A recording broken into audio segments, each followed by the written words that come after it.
con este tema. En el desafío económico, Manuel Álvarez Agis se va a referir precisamente si es cierto o no lo que dijo la gobernadora.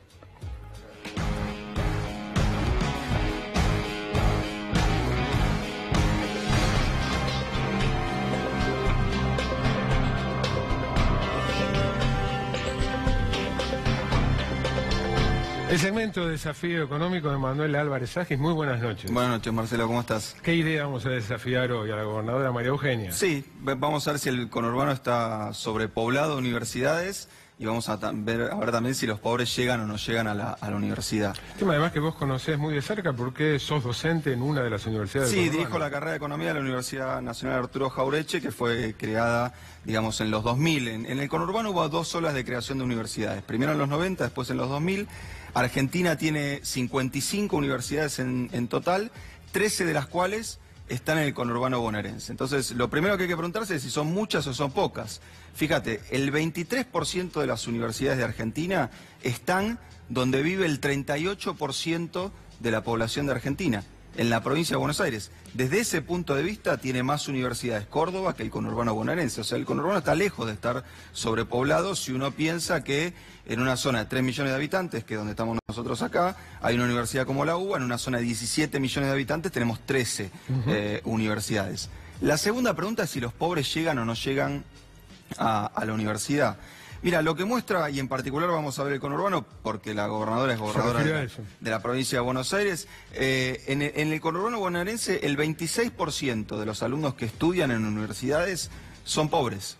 El 26%, uno de cada cuatro. Exacto, son 38.000 alumnos en total que bajo la norma del INDEC para medir la pobreza son pobres. O sea que lo primero que hay que decir es que las universidades del conurbano el conurbano no está lleno de universidades, entre comillas, y segundo, los pobres efectivamente llegan a la universidad. De hecho, los datos muestran que entre 2008 y 2015 son más la cantidad de pobres que llegan a la universidad que la cantidad de ricos que llegan a la universidad. El decil más bajo del ingreso, los más pobres de la Argentina, entre 2008... O sea, la matrícula, los que más aumentaron son más los pobres que los ricos. Exacto, entre 2008 y 2015, 50% más de pobres se anotaron en la universidad, mientras que nada más que 20% más de ricos se anotaron en la universidad. Pero me parece, y en la primera placa vamos a ver algo central, que es, porque la gobernadora cuando decía esto decía, bueno, ¿tiene sentido que gastemos la plata en la universidad pública y no la gastemos en otra cosa? En la primera infancia. O en la primera infancia, por ejemplo. Bueno, porque acá creo que está el punto central. Dicho sea de paso, además es un falso dilema, ¿no? Es un falso dilema incluso desde el punto de vista técnico, lo cual yo creo que Vidal dice esto en su carácter de dirigente, no es un carácter de gobernador de la provincia, porque de vuelta, el presupuesto universitario le corresponde a la nación, mientras que el presupuesto de primera infancia le corresponde a cada jurisdicción. O sea que si el presupuesto universitario baja a cero, Vidal no tiene ni un peso más para gastar en primera infancia. Pero el punto es, ¿está bien gastada la plata de las universidades públicas en la Argentina? Bueno, una manera de ver si está bien gastada es fijarse si una mayor parte del gasto va a los ricos o una mayor parte del gasto va a los pobres. Fíjate, en la primera placa lo que tenemos Esto es gasto en universidades. En universidades públicas. Argentina tiene además unas 50 universidades privadas, pero esto nada más en las 55 universidades públicas.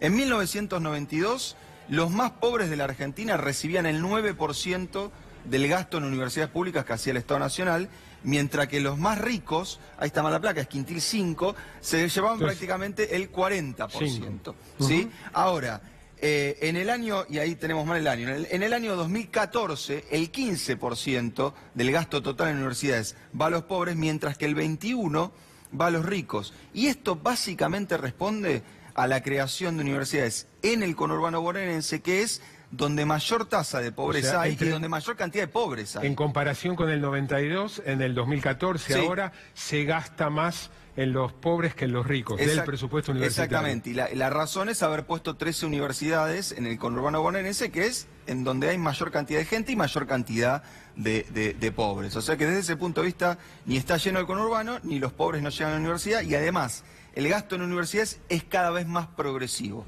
O sea, va cada vez más a los sectores más pobres. Y déjame que te muestre en la última placa los efectos de la universidad pública. Este es un punto interesante porque uno siempre que dice, bueno, a nivel individual ya sabes, te recibís de universitario, ¿en qué se refleja eso? Económicamente, en que en general conseguís un mejor trabajo y tenés un mayor salario. 30% más de salario en general un universitario respecto a un no universitario. Pero revisamos un trabajo recientemente publicado que estudió 15.000 universidades en 78 países, dentro de los cuales está Argentina, y evaluó cuáles son los efectos de tener universidades. Y lo que encontró, fíjate qué interesante, es que aumenta la capacidad de ese país de innovar, las universidades mejoran la calidad institucional del país, generan demanda a nivel regional, cosa bastante importante en el conurbano, pero me interesa el último efecto, tienen una suba en el PBI. O sea, cuando vos ponés una universidad, te aumenta el nivel de actividad económica. No te aumenta simplemente porque el edificio de la universidad, qué sé yo, compra papel, compra comida, los alumnos van a tomar un café. Generás conocimiento. Exacto, te aumenta el PBI. ¿En cuánto? Y fíjate, hicimos una cuenta muy sencilla. ¿Te acordás que en 2016 hubo una recesión? Digamos, de casi 2,5 puntos del PBI. Bueno, hoy si Argentina agregara una universidad más por provincia, ese efecto de esa crisis de 2016... lo podríamos neutralizar. O sea, agregar una universidad más, poner 24, 25 universidades más, nos generaría un crecimiento permanente, que aparte esto es lo interesante, no de una vez, sino permanente, que se mantiene en el tiempo, de 2% más en el PBI.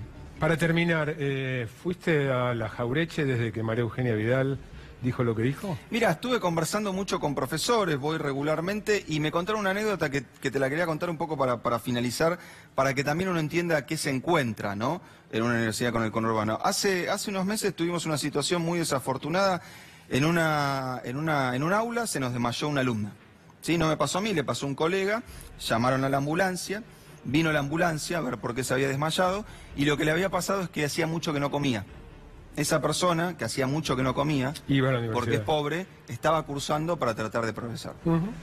Gracias, Emanuel. Gracias a vos, Marcelo. Les decía, el nuevo escenario político generó cambios en la dinámica del gobierno, veíamos los datos que hay de la imagen, pero también en la oposición. Nos vamos a referir ahora a eso. Hola, los tres.